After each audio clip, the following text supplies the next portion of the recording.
Bullshit Gaming Podcast 2.5 Gamers, session number 5. We're discussing the latest news, fun stuff, and grouping some knowledge as usual. So don't forget, this is 4 a.m.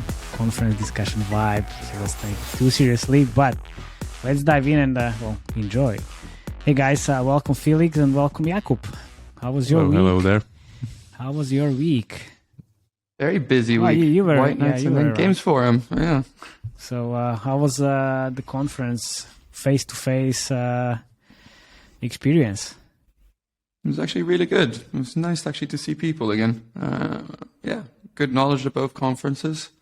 I think Games Forum was a bit more applicable to what I actually do, but yeah, conference season is back. Well, then the Pocket Gamer is next, I guess. Oh, it's gonna take some time until I get back to the conferences loop. What can we do? My daughter is keeping me busy, and I definitely want to stay out of any COVID situation and bringing COVID home. Felix, I guess you are not definitely scared. I've had triple vax and I've had COVID. It's time to not live in fear anymore. I know, but you can still get it anyway. So yeah. Don't worry, there will be variants as usual. Yeah, of course. Let's not get into COVID dark hole. Maybe we should just give a brief outline what we're going to talk about today and what kind of knowledge we're going to be sharing. I think today's the topic. Sure thing.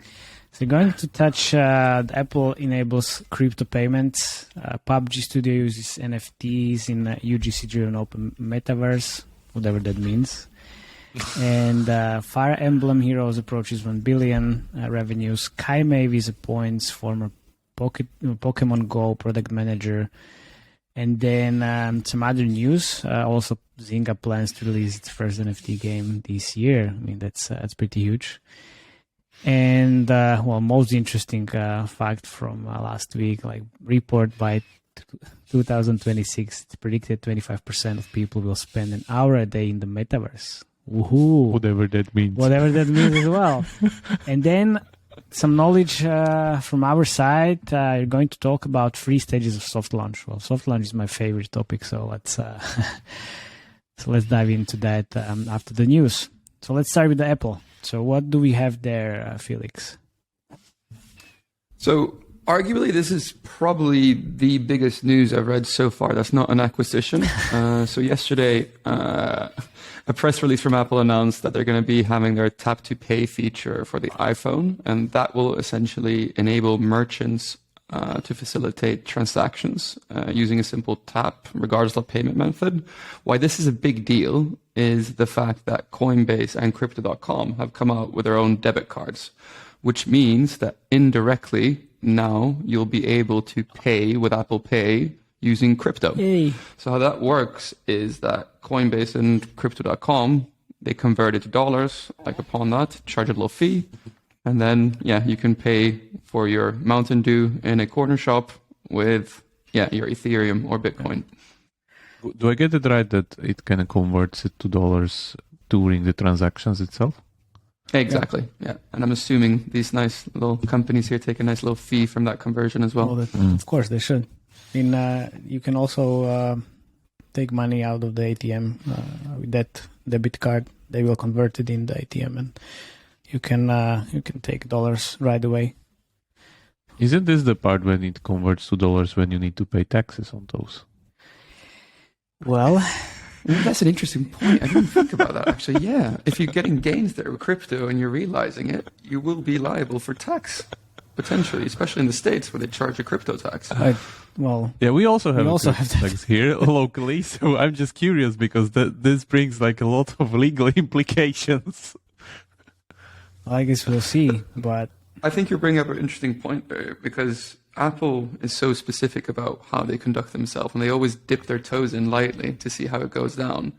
And I would argue that this is probably Apple's way of dipping their toe in and seeing exactly what kind of response they're going to get and what the legal implications could be without actually going full into crypto. And I believe, or if thinking about like incentives from Apple, this has everything to do with South Korea and Netherlands with kind of the upcoming or the lawsuits that have been going on there. And I think Apple sees that their margins, which are really important that they get from the App Store, are being threatened, and this is kind of the first foray into how to allow crypto onto their ecosystem so they can also earn money from it. Yeah, but if I get it right, Apple will have nothing to do pretty much with the crypto part here, as only dollars will be coming to them. So it's pretty much sorry your own troubles, Coinbase and crypto. Yep. Yeah, exactly. But if you think about it, it's kind of genius. I'm assuming they've done this on purpose because they don't do anything without a purpose. Oh, yeah, of course. Of course. They are Apple. Exactly. They're Apple. They thought this through. They've definitely thought this through. But basically, they'll let Coinbase and Crypto.com take all the heat, see how it happens, and it's the end of 2022. And I guess maybe 2 years down the line, they'll be ready to come out with their own crypto product. Something like that. Yeah, that's the really important word there, that it's indirect payment. Yeah. Let's see. I've already seen a lot of Twitter and LinkedIn hype about this, and probably nothing comments, and let's fucking go, and all these crypto phrases. Enthusiast and crypto curious people. Not crypto curious. Okay, so here Jakub, he said that if you are crypto curious, then you are not crypto fan or enthusiast, or you're not even the crypto skeptic. So you're something in the middle and not taking any stand. So it's like that's apparently called crypto curious, which I'm not sure. That it was called being Switzerland. Or Switzerland. Well, let's go to PUBG. PUBG Studio. It's there. They want to use NFTs in their UGC Dream Open Metaverse, whatever that means. And this is an article by PC Gamer. States the article of Pocket Gamer. PC Gamer. Yeah, PC Gamer. PC Gamer is always. They're definitely crypto skeptics from all their articles. But apparently, Krafton is going forward in NFT projects, and this announcement most probably doesn't have anything to do with the PUBG. PUBG IP? Yeah, PUBG IP. And they signed a deal with a company called NaverZ, the operator of the metaverse platform, Zepeto, whatever that is, to develop the new Web3 and the NFT project aimed at building an NFT metaverse platform. I mean, all the crypto buzzwords are there, and they said that this is going to be the creation tool for the user generation content creation. I mean, seriously, what's that going to be about? So it sounds to me like an order by Krafton to NaverZ to build a crypto Roblox. Crypto Roblox. And what exactly is that? Yeah, you need to unpack that, Remo. It's a UGC-driven metaverse, of course, because Roblox actually is a UGC-driven metaverse in itself. Okay. Well, not sure if that's gonna happen, but let's see.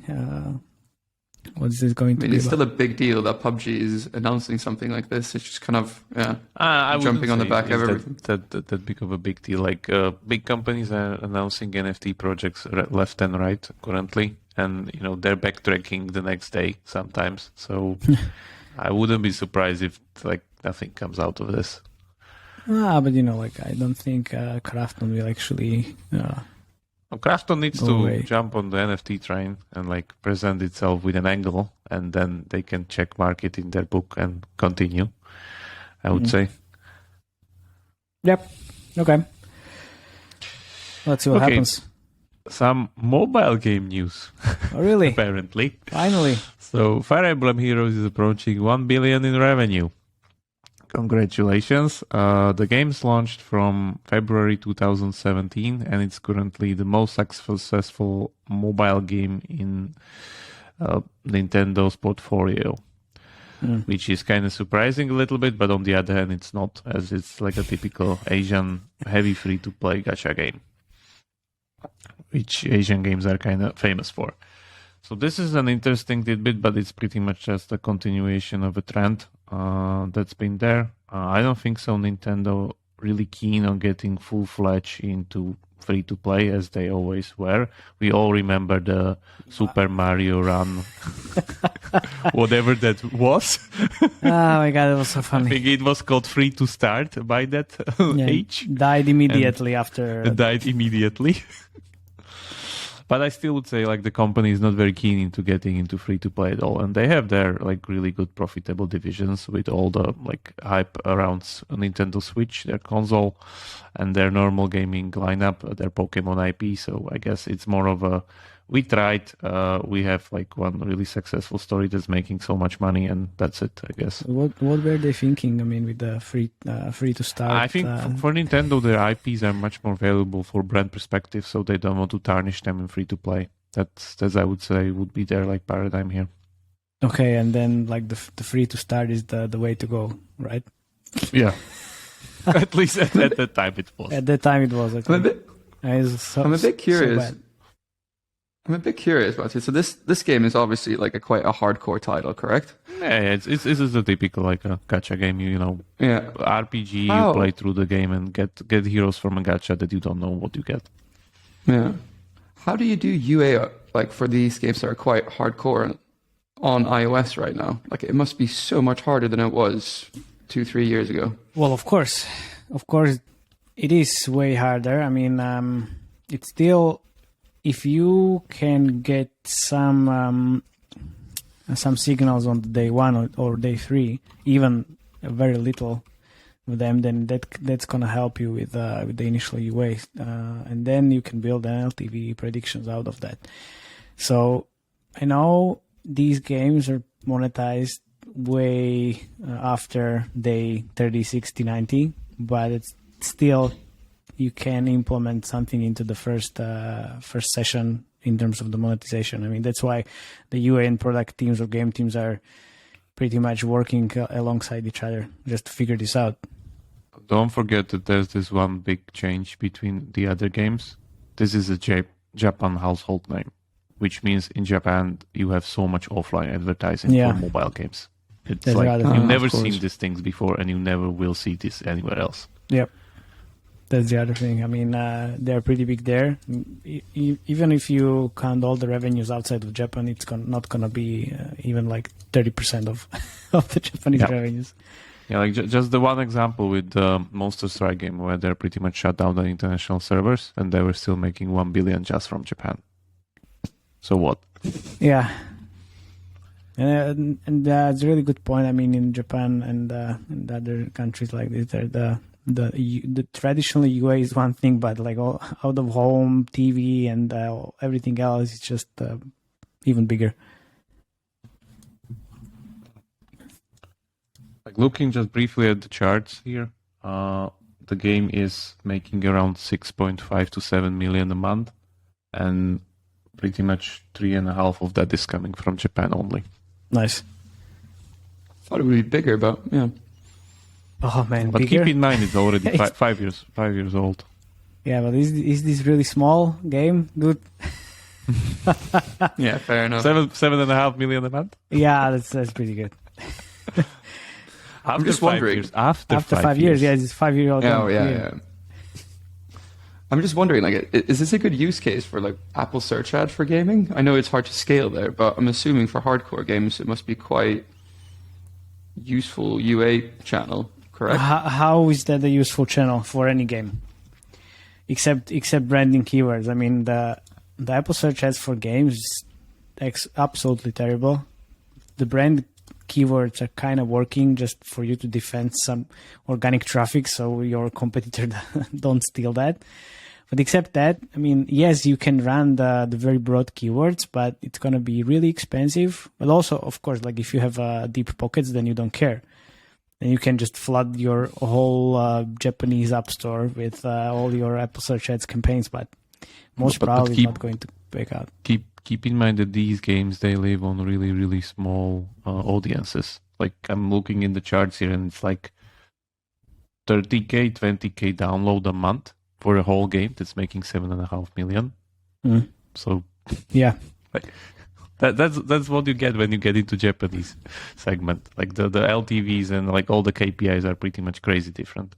Yeah, I'm pretty surprised you didn't mention your not Pokemon Go, but your Japanese Dragon Quest Walk? Yeah, Dragon Quest Walk game. You are always keen to mention. All right. Yeah, but that's normal. That's normal. I know. Japan works differently in mobile gaming. Well, China as well. So, all the Asia. Okay, continuing on the trend here with Nintendo IPs. So SkyMavius said that they appoint a former Pokemon Go product manager to Axie Infinity to be a game product lead called Philip La. And I guess the expectation for everybody else is to kind of fix the economy.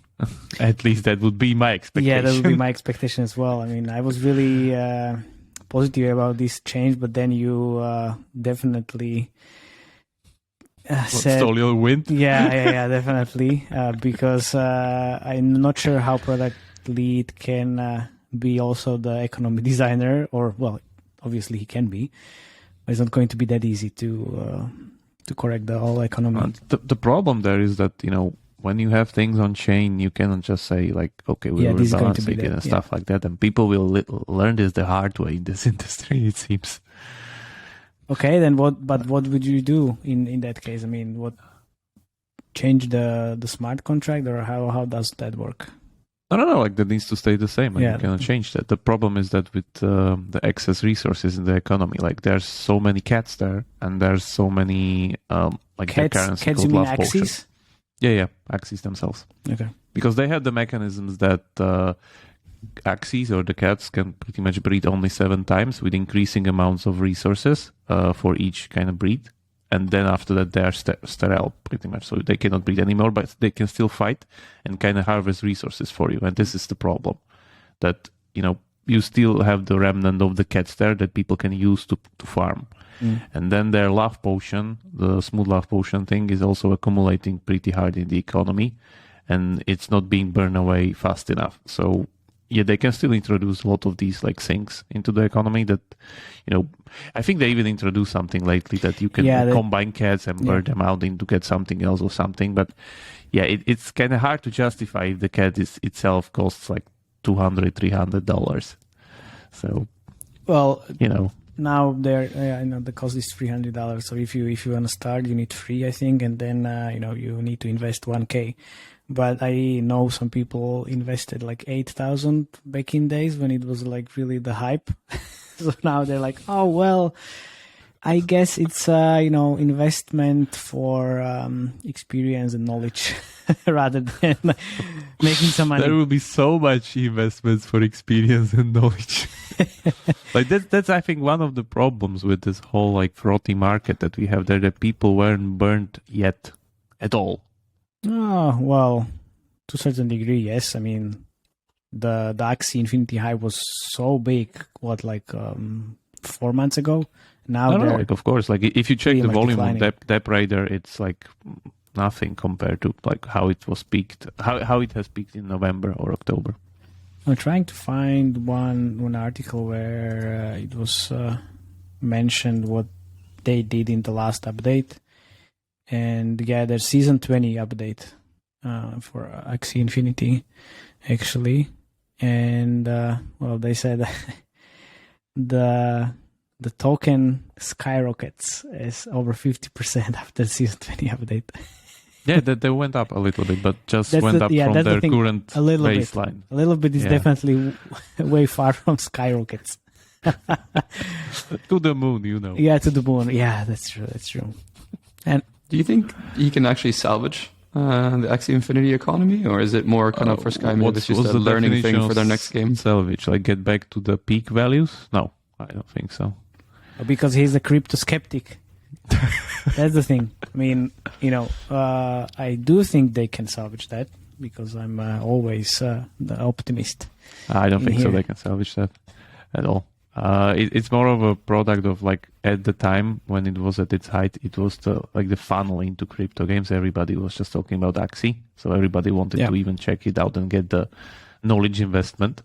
Yeah. But nowadays, I guess it's a matter of a time when some kind of a new improved version comes out with whatever company does that, and people will kind of flock into it. But that's the thing. And remember that then comes the effect I was talking about, that people can sell their stuff immediately on one crypto game and migrate to the other one, pretty much burning the economy of the previous one because they're not tied to it. Yeah. Well, the thing is, like, this whole Filipino market and tier 4 players that are now working as Axie Infinity workers, that was not intentional. So that kind of happened. So yeah, it was pretty much a social experiment. Yeah, exactly. So, and I know there was the interview with the CEO, I think, on the Constructor of Fun, and they said, like, look, so the game is very far from being finished. So, I mean, they still have something in their pipeline. So I don't think, like, the game is going to die. I mean, obviously, it's going to be very hard to get the numbers they had in October, November last year. But still, you know, like, they are raising... No, like, of course it can continue. But the question is, like, if you are asking about the hourly earn rate for an average, like, scholar, like, that's going to go down. Okay. And also, what's going to go down is, I guess, the Ubisoft because of their NFT experiments as well. So now they're trying to bring Rabbids IP, I mean, whatever, to the Sandbox metaverse. And the Sandbox announced that, I think, a couple of days ago, they're partnering with Ubisoft to bring this IP and some others to its gaming metaverse. And Ubisoft is creating its land in the game to offer interactive experiences with rabbits and other characters in the future. So good luck, Ubisoft. I mean, I'm not sure why. The Ubisoft NFT crusade continues. Yeah, I'm not sure why. Let's just see if they can learn from their mistakes from last time, and if a $4 billion company can actually learn quickly, or if it's just destined to make the same mistakes again. You were talking about. It's the knowledge investment, because the IP isn't so big. Exactly. They're not putting their Assassin's Creed or something big in their portfolio. They're just, giving this random IP lying somewhere. Yeah. And let's see what happens. Tier 3 IP. Nobody knows what the rabbits are, and now they are trying to do this in Sandbox. So I get it when Snoop Dogg is building his hacienda in Sandbox just out of fun because he can. But like, Ubisoft doing this again after the NFT? I remember when they put them into Oculus or something like that. And like, again, like it's that pretty much guinea pig IP that you can smash anywhere and see what happens. Okay. Yeah, well, of course. Yeah, well, good luck, Ubisoft. Best of luck to you. Yeah. Okay, continuing further, more metaverse stuff. Bandai Namco announced that they will invest £96 million into IP metaverse. Which people need to figure out from the announcement. It's pretty much the publisher plans to spend millions on virtual space that connects a number of its brands. Strategy includes building a virtual space to accommodate 3 goals: connecting with fans, enhancing IP value, and improving its global presence to drive sales outside of Japan. So we have the metaverse buzzword there. Pity I haven't seen any crypto in it. That's we missed that. But yeah, let's see. Like, they have a lot of good IP there. I definitely agree with the last point there in the article that they would need to enhance their presence outside of Japan, because it's like a Japan household name. Yeah, and now you're going to do it with the metaverse. Yeah. Outstanding move. Oh my God. It's just super weird. Like, it seems that Japanese gaming market is so contrarian to the Western market, because while we're consolidating, they still have, 5-6 big gaming companies that are independent of each other. But it's not that easy, like acquiring a Japanese gaming company. Yeah, I'm sure. It's like the whole thing that like current market is talking about, like Microsoft acquiring Activision or Sony acquiring Bungie. I don't think so. It would happen so smoothly in Japan. Like, if somebody comes in and, for instance, acquires Gunho, for instance, the Puzzle and Dragons publisher, or Mixi, Monster Strike one, like that, I don't think so. This will happen at all. Okay, well, you are the crypto skeptic, and the most experienced Japanese consolidation skeptic. Exactly. But it works differently. Like last time I was in Tokyo at like the Tokyo Game Show conference, you could see it. Like the thing works differently there. Yeah, too bad you didn't bring your glasses there back then. You would fit almost immediately. Yeah, that was the last time when Keanu Reeves was promoting Cyberpunk. Oh yeah, there. oh yeah, nice. All right, well, let's back to the Western companies, and now we can talk about Zynga plans to release its first NFT game this year. So there was this interview with Matt Wolf, and bold words, I would say. What? Bold words, yeah. Bold interview, definitely bold interview, because they aim to build a team. The new blockchain game team, and now they're like 15 people, and they want to be 70 or 100 by the end of the year. Okay, good and bold plan as well. But now they're calling themselves a studio, so not a department, but they're a studio. That's definitely way more fancy than being a blockchain department. And they're hiring for several positions, including the creative director and tokenomics designer, of course. Tokenomics designer is now the most wanted position out there. In the gaming and crypto industry. Exactly. So there was this hype like, we have all the money now. Now we need to make it work. So we need the designer. We need the designer to do it for us. So hey, all the tokenomics designers out there, well, I guess there's none at the moment because it's a new position, right? So good luck. No, but yeah, okay. Back to the Zynga, because they also said that the part of the team's expansion will be, buying new studios, the acquisitions of new studios, and then partnering up with other companies. I guess that's what they did with Forte, right? At least they announced. At least they announced, yeah. And but now there's the most interesting part. So Zynga's early blockchain games will target players familiar with the genre and who may not be looking for robust gameplay. So, and then Matt Wolf said, and this is really interesting. So when they enter into one of these products, they come at it from an investor or whale point of view. So they are interested in a specific elements, including yield. So, of course, there are like different types of blockchain players. But now he said that they are only looking for making games for investors or the players that are going to trade NFTs, buy and sell for profit. And that's it. So, yeah, he even said that later. Yeah. So they don't want Paul believes current blockchain gamers find their fun in owning and selling of an NFT items. So the last thing that he said, they don't want to bring them something that they didn't ask for. So, they don't want to be the next Ubisoft, obviously. And it is so funny. I mean, I still think he has no idea what he's talking about. Seriously.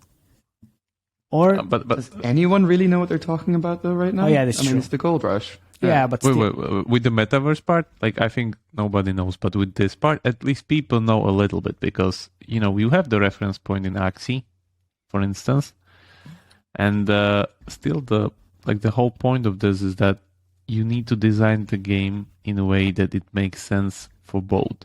But if what he's pretty much saying is that we're designing an investment product. Yeah. But investment product means that it needs to have long-term value because you're investing in it. See, they just what they can do is just to create a set of NFTs or NFT gallery, put it on OpenSea, and then just drive traffic there. That's it. It's like, seriously, why do they need to do anything on their side if they want to do this? I still think the successful crypto games will be the ones where you have 90 or 80% of people engaging with the game, and then 15 to 10 or whatever, small number of people trying to corner the market, trade, and do the crypto part. Of course. Because you have the normal distribution in even the current games. There's lots of people that enjoy trading World of Warcraft auction house all the time. It's there, like 90% of gameplay, they do just this. That's completely normal. But then you have the rest of those, which is the most of the game in itself, which gives the items actual value because they want them to actually play the game. And it seems like this part was omitted out of this. But yeah, let's see. Yeah, let's see. But as you said, the crypto layer will be still only the layer and the part of the whole game, and the real part, or like the majority of the game, will be just the normal gameplay and designed by game designers, and then the crypto layer on top of it. That's it. But this is the other part that kind of confuses me, that people still think that the games needs to have this investment layer on top of it, like the governance tokens, the staking tokens, like all these pretty much financial instruments built into the game. Because if we take the World of Warcraft auction guide, there's no instruments. It's pretty much just currencies and like items that are floating around in the economy, and you want them, you get them, you farm them, you sell them. But here it's pretty much like a full-fledged investment functionality that people are looking for. But that's the thing. You want to build a game for a broad audience, so you have multiple types of the gamers there. So you have the workers from Philippines that can play to earn. Understandable, I know what you mean. But I'm saying like some of the crypto games, they invest 90% of their development time into just this, and then you have a gameplay of like character going in an idle animation on a screen, it looks like doing shit. nothing. I know. But that's what I told you, I think, during the week. I mean, this is the year when I think a lot of the games are going to be released, and then we'll see 50% of them is going to be shit because 90. Or 90. Okay, 90. Well, that was your call. I said it's going to be 50%. They are going to be playable actually by players, and everything else is going to be looking like shit, and then you can't play it, and then you will be just buying and selling NFTs just for profit, and that's it. And then that's why a lot of people think that still like crypto games is a lot of scam and Ponzi schemes. I don't think we're going to have a successful crypto game until you take speculation out of it. You don't hold US dollars when you go to America because you think they're going to appreciate when you're over there. You need to do that to have a healthy economy, even in the game as well. So remove the speculation part, and that's when you can actually might make something interesting. I just don't believe that people will pretty much switch to inferior form of entertainment just because they're all into this crypto hype train. Everybody wants to have fun, and you don't want to be grinding your stuff in like a 2-pixel character for 8 hours a day. So for me, it's just a matter of time. All right, should we let's move on. Leave the crypto meta layer and go back to Earth and talk about something? Exactly. Let's do that. Some dollar money game themes. So US mobile gamers spent $4.4 billion on money-themed games in 2021. So that's the highest grossing games theme in 2021. And the Money and Treasure theme includes games such as Coin Master, Boingo Blitz, and rumor has it actually that I'm hearing the rumor that last year Moon Active made 1.4 billion roughly from Coin Master. Nice. So, that's more than 25% of that is Coin Master, which is quite impressive. That's pretty good. And I like the streets you're walking in because they're definitely way better rumors than what Jakub said two sessions ago.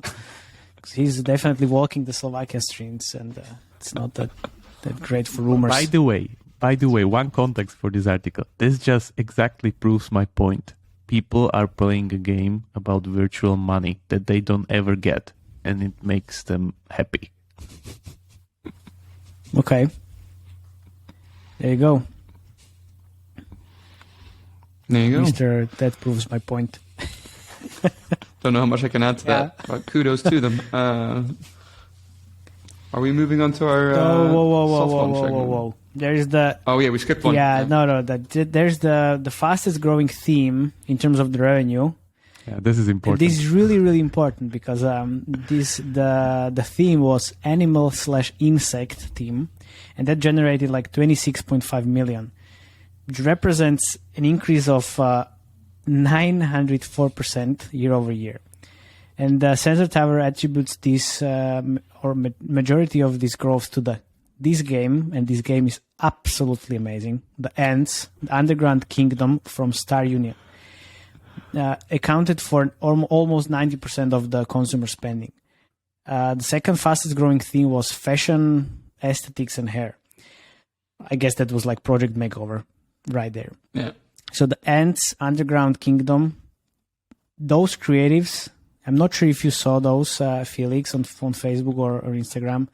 That's absolute gold, really. Yeah, they're hilarious, basically. Really, like they are attacking the players' emotions. I mean, it's a Forex game, so all those creators had nothing to do with the real gameplay, but still, it's really great. So you can imagine like 4 ants just are going into the forest, and then there's a frog.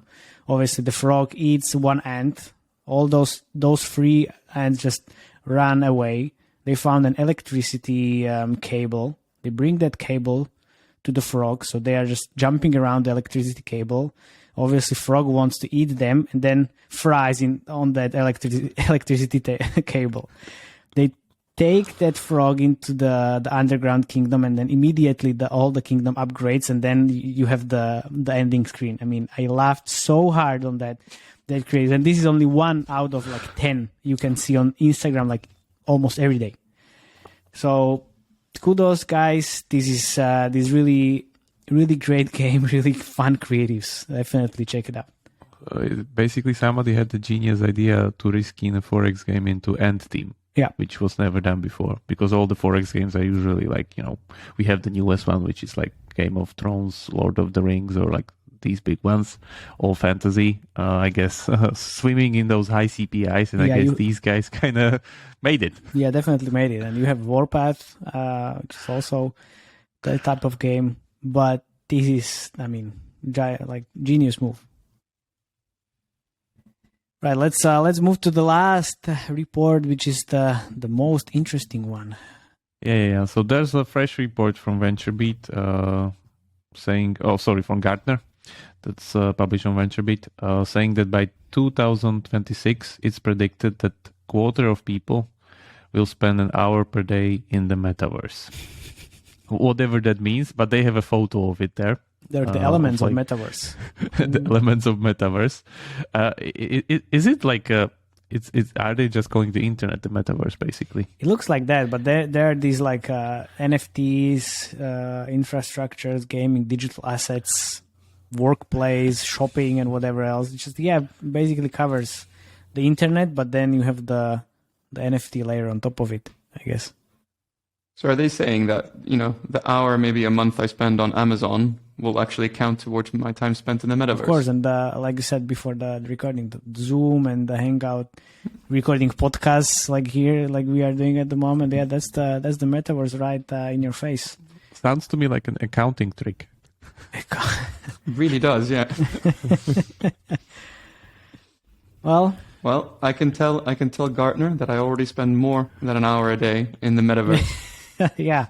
I don't know, like for me still the metaverse symbolizes some kind of 3D virtual space in a way that you can look into it through like a virtual glasses or something like that. So you are already in the metaverse with your glasses. Is that why you got the glasses? Of course. I see the metaverse in the meantime through them. Yeah, well, it's fine. Very good. All right, so should we just move on to the actual topic? Yeah, well done on your clickbait, Gartner. Well done. Well done. What we are not doing any clickbaits with the stages of the soft launch. I mean, the soft launch is very wide topic, but let's take the stages today, and let's talk about them a little bit more. But before we dive into the stages, there is always a discussion like, why would we actually need to soft launch a game? Well, we were working on the game for half a year, 1 year, and then, well, what the fuck? Let's just launch it. Yeah, guys, well, that's not how it works. I mean, you can do that, but then most probably without seeing any numbers prior to the global launch, well, you can spend a lot of money, and then after seeing the first numbers, you can... you lose the golden cohort. Well, not only lose the golden cohort, you can go bankrupt quite easily. Quite easily, because, well, every developer thinks that their game is like amazing. Of course, it can happen, and congrats to everybody who actually did it. Amazing, but it's amazing until it hits day one retention. Yeah, exactly. That's the usual case. Yeah, because before spending a lot of money, you need to be pretty sure that that money will be well spent. And with the soft launch, you're actually lowering the risk of your failure. You are collecting the players' feedback as well, trying to understand how your game works, what is the game performance as well. And then optimizing the first time user experience, like trying to A/B test tutorials or anything that can improve the numbers prior to the global launch, but also ultimately working on the marketing tests as well. So trying to get the data from different UA channels, different creatives, because different creatives have different retention profiles. The same applies for the UA channels, and the same thing with the LTV curves as well. So at the end of the soft launch, you want to achieve LTV higher than the CPI in the ideal state. Or you can aim for any day 7, day 14, day 30 ROAS, or return on ad spend, if you don't have enough data for the LTV curve to see how it actually improves over time. And if you are not able to achieve these, let's face that you can kill the game rather than just go to soft launch with your ego and spend a lot of money and then never see that money coming back. So that would be just why we do the soft launch. It's really important. It's really kill the game and invest the time that we would spend in soft launch for another game. Yeah, because that's the missed opportunity right there. We are trying to improve the game for 5 months, 6 months, not actually moving the needle at all, and you just fell in love with your game and your product. Of course, you can't kill it easily, but if you want to save the company, then you should kill the game and then move on. But yeah, I mean that's a discussion always that we need to have and always we need to think about. But let's dive into the stages of the soft launch. So I already mentioned that you need to be prepared before you start spending any money. So the first thing you can do is just to be sure that your data and tracking is working correctly. So the first stage would be the technical stage. Then we go to retention stage and then monetization stage. And then if everything is working correctly, then global launch and then, money and live ops, right? But let's get back to the technical stage. So in this stage, you're focusing mostly on the data health and the crash rates and tracking in general. So, you want to be 100%, maybe like 200% sure that you have no bugs or the critical bugs in the game. You identify that quite quickly and then fix it and then move on to the retention stage. But in this technical stage, we only need 50 or 100 players just to be able to say if the tracking works correctly. So small amount of players, ideally in the tier 4 countries, so Philippines, Mexico, wherever else, because those countries have really low CPIs and you don't want to spend $5 per player just to check your infrastructure. To check the infrastructure and the tracking. And you shouldn't be in this stage too long because definitely wasting your time in here. So 1 week, 2 weeks tops maximum, just to check everything, then correct it if it's broken, and then move on. Obviously, what are the most common issues you usually find at this stage? Is it AppsLayer or MMP is not working correctly? You can't see installs in Facebook or in Google. The Firebase is broken as well. I mean, then there is a problem that you see 400 installs in Facebook, but 1,000 installs in AppsLayer.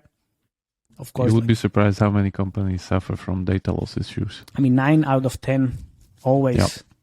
I encountered that they had really data broken, and it's I need to just underline this again. This is really critical to be able to have the data correct and the data setup correct, because if you start spending money and then in the middle of the retention stage you find out that you're looking at the wrong data and corrupted data as well, then you just lost like 4 months and a lot of money. So this is like the most important part. I mean, not the most important part, but very important part. Yeah. It's the usual stuff where like this needs to work in order to do anything else, because we're in a data-driven industry. Because then you're moving into the retention stage where you measure the day 1, day 3, day 7 retention, like the tutorial completion rate, like onboarding flow. You're trying to see how your first-time user experience, how does that work for your players. And if you're getting wrong data, then you're pretty much fucked. So, and the worst case that can happen here is that the team starts to doubt the data. Yeah. That's like, you definitely don't want to get into this scenario, because like bad data comes out, team starts to doubt it, that like it shouldn't be that bad, and you actually find out that it's bad. Then it's like the team won't believe the data at all. Yeah. From that point of view. That's the worst case. And you spend energy trying to fix all the data, and then everybody is on the edge, and it's like nobody is. Because that's the usual reaction. Like if bad data comes out, there's like a little bit of denial always. Yeah, of course. Like, oh well, this should be way better. There's something wrong with the data. Well, we did the data check already, so I'm sorry, but unfortunately, this is the case. Instead of like crying about how bad the data is, let's try to improve that, because that's why we are in the soft launch. I mean, I've seen very bad initial day 1, day 3, day 7 retentions, and then eventually we made it, and it was very successful global launch. The data, they don't have emotions. Like they don't lie. Pretty much. They don't lie at all. Like you've been building this thing for 6 months, and now you get a slap in your face because it has 20% day 1 retention. That's what happens. Yeah, that's what happens. But also, you need to measure also the day 1 to day 3 to day 7 ratio. And now this is pretty much far from reality. But you can get day 1 retention 20%, and then day 7 15%. Of course, this is not going to happen most probably, but which never happens, yeah. But like we had this case. It can happen. We had 25 day one retention, and then day 60 was 8%. The most important part is also the UA, because we definitely need the user flow coming into the game to be able to measure everything properly. And in this case, I'm moving from the tier 4 countries into the tier 2 countries, which usually means any European countries like Poland, Netherlands, or Denmark.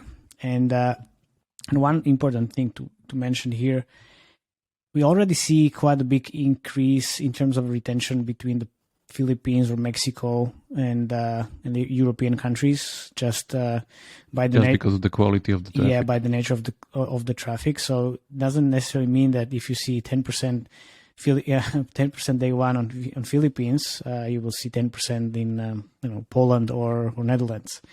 It should be actually quite different. And what I can see is like a coefficient of 1.5 or maybe even like 2. When moving from tier 4 to tier 2 countries. So if you see 10 in Philippines, you can see 15 or 20. It's very well. I saw that on multiple games already, so definitely something that you can count it. And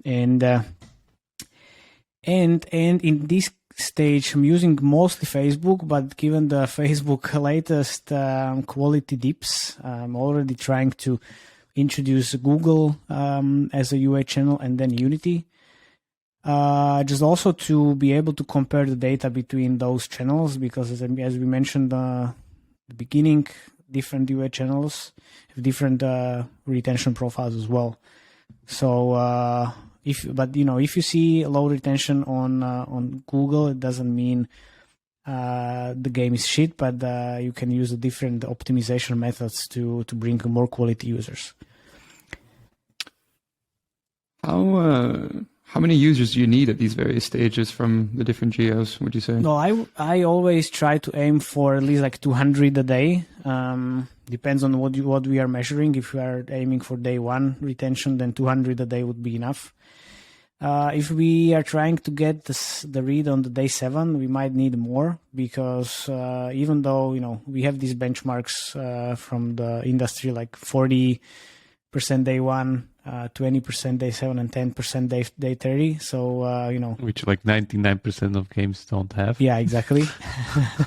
They don't have it, but still, even like after first day, only 40% of your players in the best case scenario stays in the game. So if you have 200 a day, then you will end up with a very low amount of players on day 7. So definitely then aiming at least like 400, 500 a day, just to get a sense of what the day 7 looks like.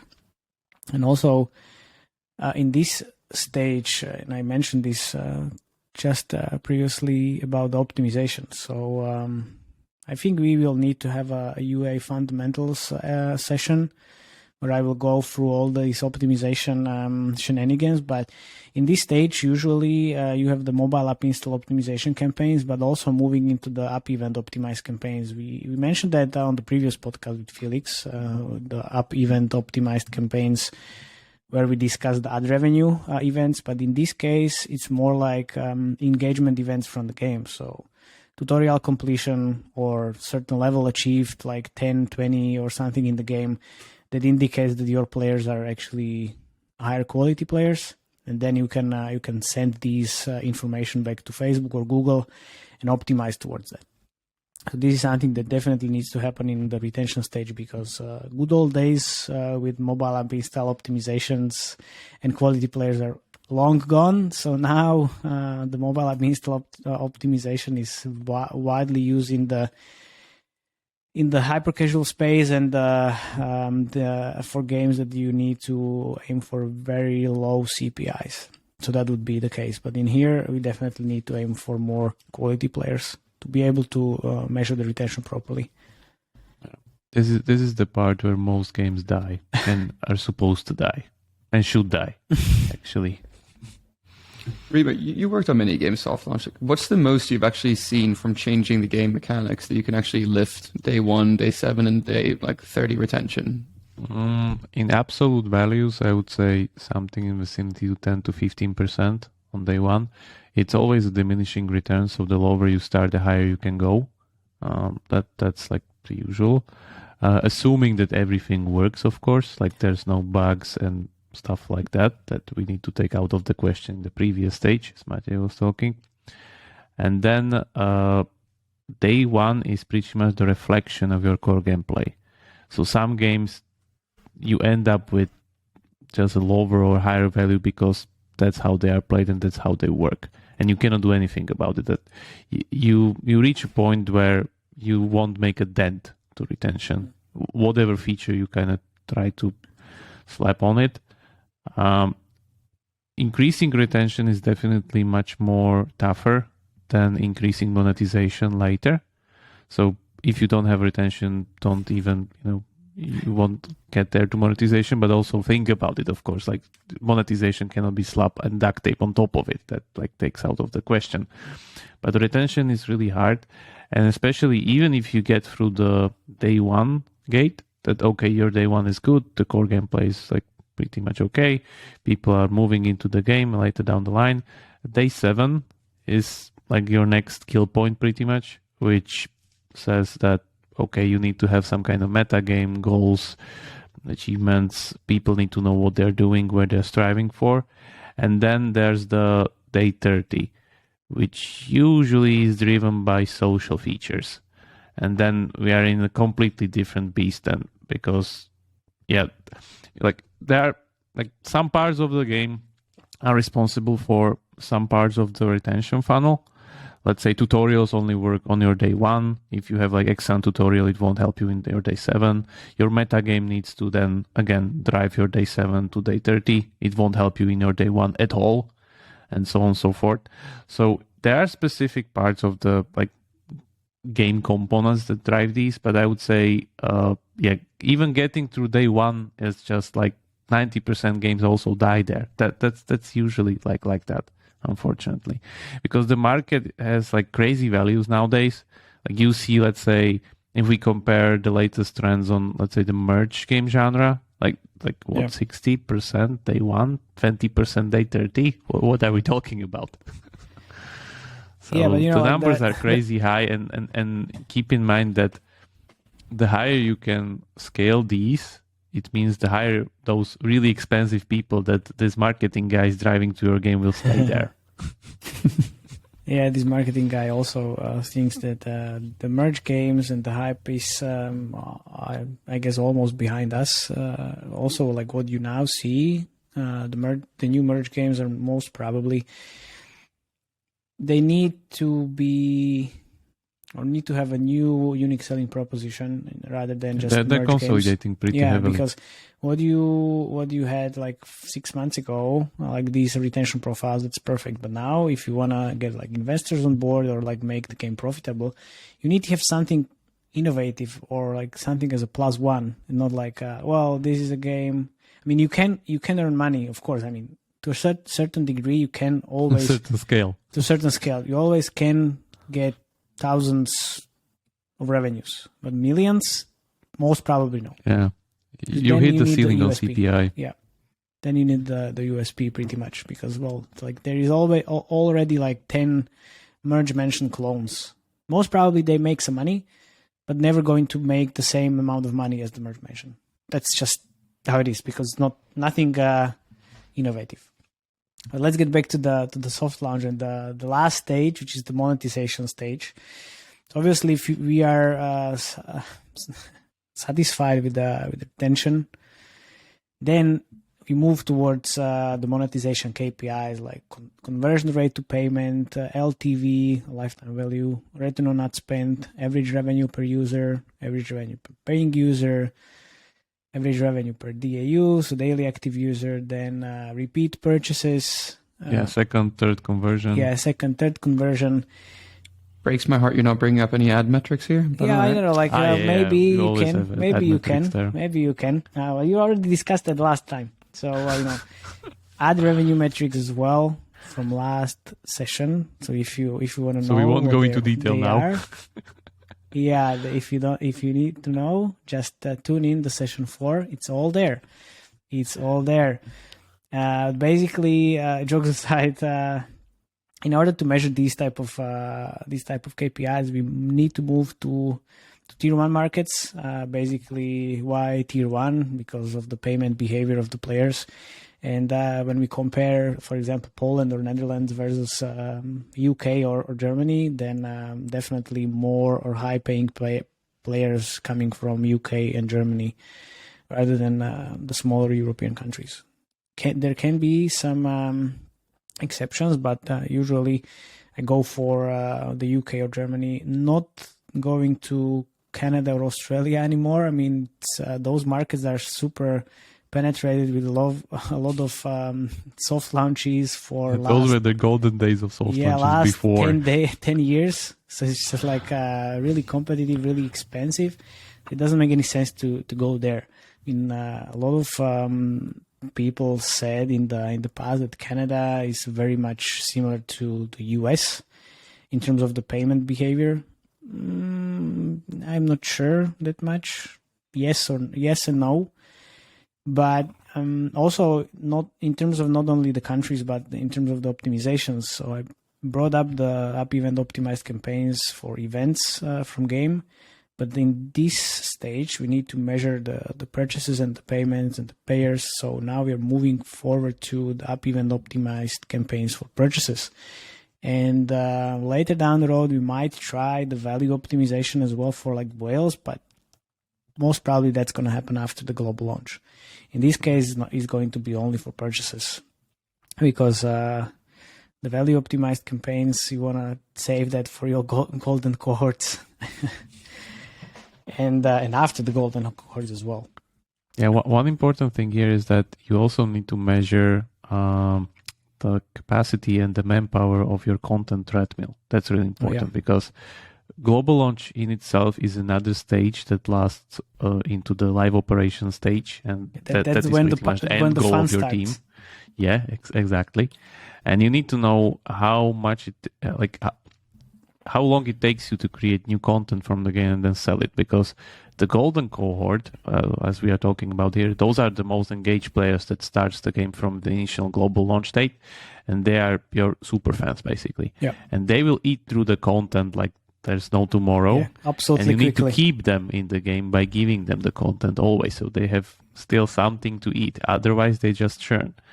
And that's the part where you need to at least test your live operations during the monetization stage, or at least plan it and be sure to like know that there will be something in the game, because this is also one of the like crucial mistakes that games made. That even though they went through all of these like suffering stages of soft launch and they made it and they're still alive, but then they come out and the team is pretty much exhausted and has nothing, in the pipeline. And the cohorts pretty much disappear because people play out to the basic content and they leave. Yeah, and it looks pretty good after the global launch for first 30 days, 40 days, and then the content ends and suddenly the game is dead. It's like,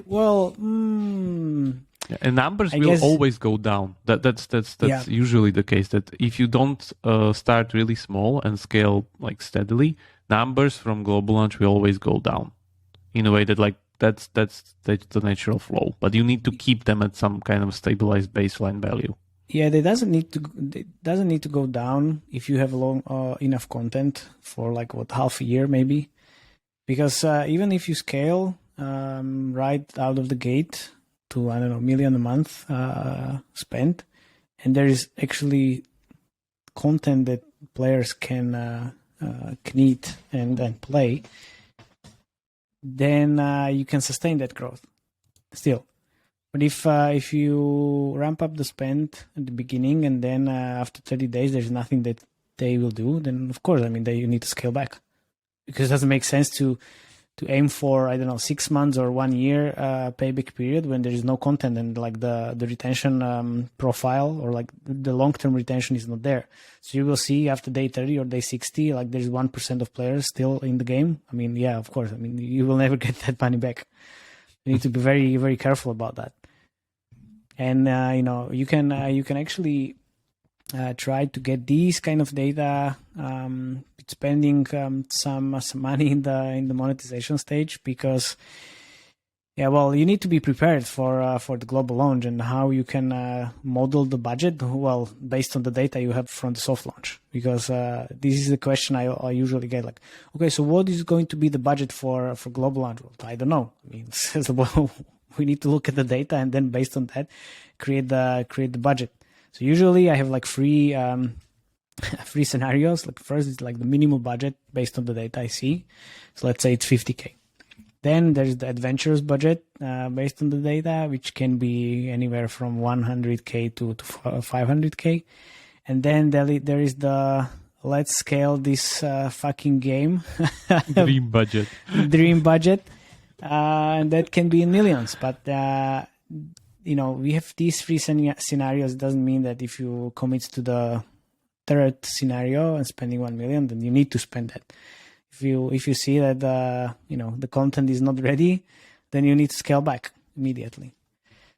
But in this stage, definitely it's really nice to have, like Jakub said, is the live ops systems in place, some kind of in-game offers, events from the content perspective. So you know what you can expect at least a little bit after the global launch. And thanks to the Apple and the IDFA changes, this is the time when you start messing around with the SKA network conversion schema and all these IDFA shenanigans, because usually what I see, and back to the question you asked at the beginning, Felix, the first 24 hours are really important, and sending as many events as possible through the SKA network schema back to the channels is important. And if you can get it right, then you can scale pretty quickly on the iOS side as well. That's what I saw for multiple games, and you can even build prediction models out of the day one numbers. It's pretty hard to do so, but it's definitely possible. So those are the three stages that I use, and encourage all the developers out there to use it as well, to measure the ROAS numbers in the monetization stage, so they can they can expect what the budget will look like and the data will look like after the global launch. Any questions, guys? Comments? Anything? I'm just wondering, like, obviously you're describing it, you know how to do it, right? How hard is this from a UA perspective? Is this something a CEO could pick up and learn, like, on the fly? Or is it quite difficult, actually, when you're describing it? It is quite difficult, but all CEOs and founders should definitely run at least one campaign in their life, just to be able to see how it works. To dip their toes. Yeah, to dip their toes. Yeah, I'm not sure if they can like create this strategy and run it by themselves, but they can definitely try. I mean, there's a lot of information out there that they can read, get, but also a lot of professionals out there that they can reach out to. And it's the soft launch UA is harder from the perspective of you're running the UA campaigns in very limited amount of countries, so the CPI is increasing almost every time you run a new campaign. So you need to also think about the creative strategy and how to refresh the creatives really often, like every week. And usually do like every week a new video. But in soft launch, you need even like 2 videos or 3 videos a week because it's a limited amount of countries and the inventory, it's not getting any bigger. So you are massaging those players always like with the creative. So you need to have a new angle every time. Yeah, I think it's all about those pitfalls that if you are fresh into this, you just don't know that you will fall into. So people with experience will just, live through them so they know because they have already fallen into them before. So I guess that's like the biggest thing you can get. But the other part is that still like this thing evolves every time. Yeah. It's not that you can use the same knowledge from 5 years now. Because of course. Like, I mean, this is a living organism, and also the same thing applies to global launches. Yeah. So even now, like we have the SKAd network shenanigans and like the newest on that part and stuff like that. Yeah. So it still kind of evolves, and in 2 years maybe you will be doing crypto soft launches. Why not? Yeah, well, not 2 years. I mean, this year for sure. I mean, I'm very keen on making that happen. I'm not probably end with the great analogy you had last time, Felix, but I don't have any. I don't have any. But no more mushrooms today. Yeah, no mushrooms today. Unfortunately, you can eat mushrooms for your lunch if you want. But I think that's it, guys. Right? So thank you very much for listening. Please share feedback. Subscribe, share with your friends, colleagues if you find this interesting. If you don't find it interesting, let us know. We can have a discussion about that. And, thank you very much. Bye, guys. See ya. See you next week.